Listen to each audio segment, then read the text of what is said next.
Devin Lakacs-Jones.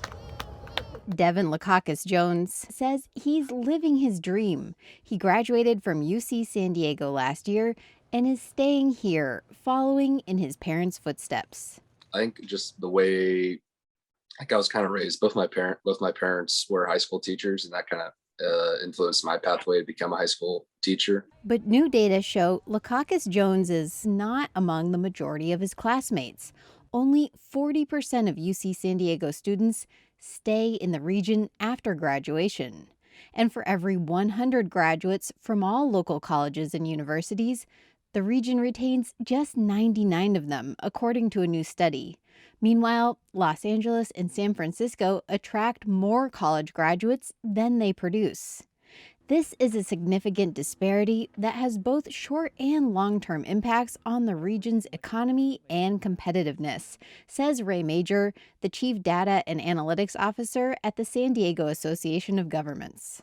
Businesses need to be able to expand here, right? So we need to have a business-friendly environment where these people can open their business, expand their operations, hire their people, and the people can work there and live relatively closely at a reasonable cost. There are also other options local leaders could explore, says Jonathan Konzelman, co-author of the study. One of the ways you can sort of target that funding is towards maybe schools who do tend to retain more students within the local area. That funding could be used in part to help lower-income San Diegans afford local colleges, says Daniel ENEMARK, the senior economist at the San Diego Workforce Partnership. If we were able to make it possible for people who don't have as much family wealth to get a college education, I think the likelihood of them staying here is much higher, especially if we can connect them with employers as part of the process. He says the need for college graduates is especially acute in the current labor market. Right now in San Diego, there are 2 unfilled jobs for every unemployed person. Plus, employers need to pay more. If they didn't get an 8.2% raise, they are making less money this year than they were making last year. Yeah, the 3 or 4% doesn't cut it in terms of how do we retain more workers in San Diego.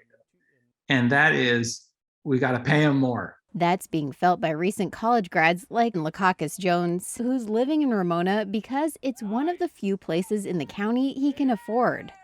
Meanwhile, his college friend JOSEF POLK moved to the Stockton area to become a lawyer and work on a horse ranch. I think UCSD is I think it helps San Diego kind of build a really good base for professionals going from college into the real world. But many of those students are going into the real world outside the San Diego region. Claire Trageser, KPBS News.